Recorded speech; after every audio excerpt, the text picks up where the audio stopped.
अस्सलाम वालेकुम। अच्छा, मैं आप लोगों को एक स्ट्रैटेजी बताता हूँ जिससे आप जो है कोई भी बाइंग डिसीजन लेते हुए ये आपको ये काम देगा।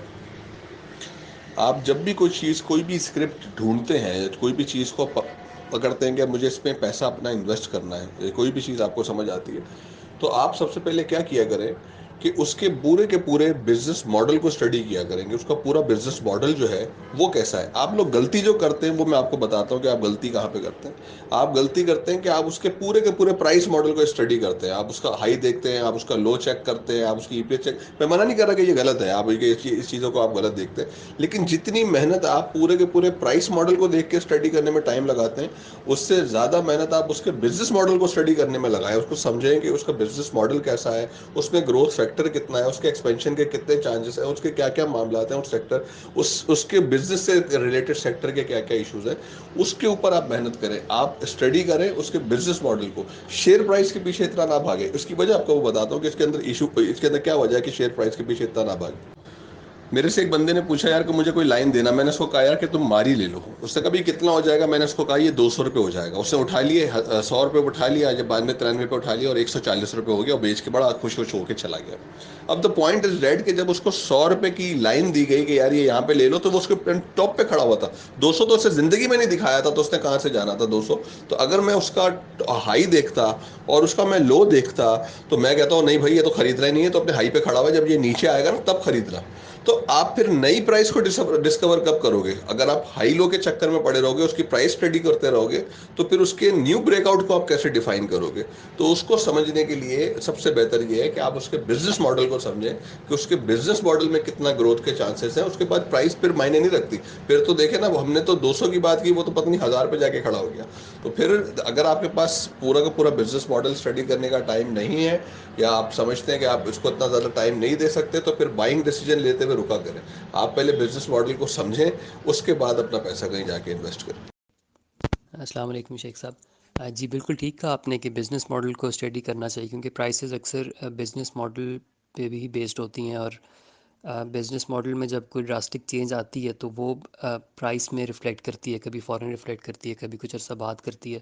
और आपको बिज़नेस मॉडल पता होगा और उसमें चेंजेस पता होंगी तो आप वक्त पे पोजीशन ले सकेंगे उस प्राइस मूवमेंट को, उसका फ़ायदा उठाने के लिए। तो बिल्कुल मैं एग्री करता हूँ आपकी बात से, लेकिन मेरे दो सवाल थे इस सिलसिले में आपसे। एक तो ये कि बिज़नेस मॉडल हम कैसे स्टडी करें।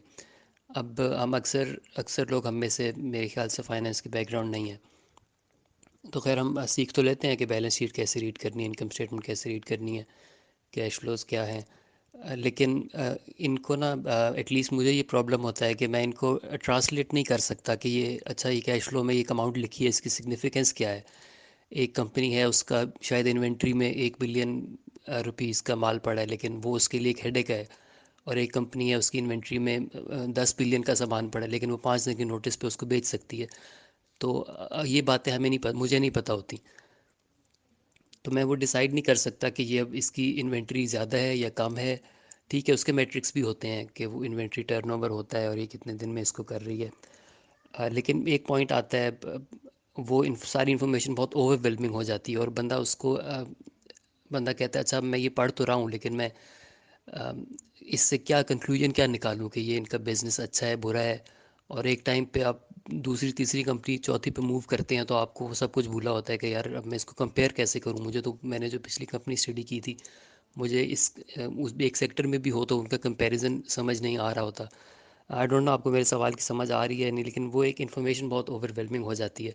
तो ये बिज़नेस मॉडल स्टडी करने पे थोड़ी गाइडेंस कर दें कि हम कैसे उनको स्टडी करें। क्या एनुअल रिपोर्ट में इंफॉर्मेशन काफ़ी होती है, या हमें अम, उस सेक्टर की न्यूज़ को फॉलो करें, पुरानी न्यूज़ पढ़ें और वो काम कैसे कर रहा है वहाँ उस सेक्टर में जो लोग काम कर रहे हैं उनसे पूछें कि ये इसमें क्या, इस बिज़नेस में क्या आपको प्रॉब्लम्स होती हैं, या क्या चीज़ मेजर सिग्निफिकेंस रखती है इस बिज़नेस में।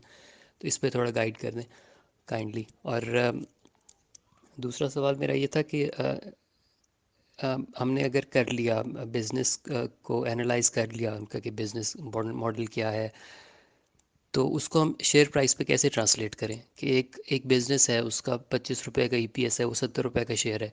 एक बिज़नेस है, उसका 7 रुपये का ईपीएस है, वो भी 70 रुपये का शेयर है। तो बाइंग डिसीजन हमने बिजनेस उसका एनालाइज करके लेना, तो प्राइस को भी देखना है, क्योंकि वो भी हम इग्नोर तो नहीं कर सकते कि किसी भी टाइम आप किसी शेयर को नहीं ले सकते, वरना वही भाई वाली बात है कि आप उसका डिविडेंड जो है वो गलत प्राइस पे ले लिया तो आप उसका 1 साल या 2 साल का डिविडेंड आप मिस कर जाएंगे, क्योंकि वो उतना नीचे चला जाएगा। आपने उसको सही प्राइस पे लेना है। तो वो हम फिर उस बिज़नेस मॉडल को कैसे उस प्राइस पे ट्रांसलेट करें कि हमें पता हो कि अच्छा इनका ये ईपीएस है, तो मैंने इसको इस प्राइस पे टारगेट करना है कि ये इस प्राइस पे मुझे मिलेगा तब मैं इसको लूँगा। जैसे अक्सर आप कहते हैं कि ये शेयर ईफर्ट जो है ये 60 पे आएगा तो मैं लूँगा, या SPWL है ये चले 14, मैं नहीं कहता 15 पे आएगा तो मैं लूँगा, या डॉक्टर साहब कहते हैं ये लकी 350 पे आएगा तो मैं इसको उठाऊँगा, या ये हाई नून 550 पे मैं लूँगा। तो ये सिर्फ हाई लोज देख के डिसीजन हो रहे होते हैं, या इसको भी आप वो बिजनेस मॉडल को जहन में रख के ये प्राइस पे ट्रांसलेट कर रहे होते हैं? इस पे काइंडली थोड़ा गाइड कर दें।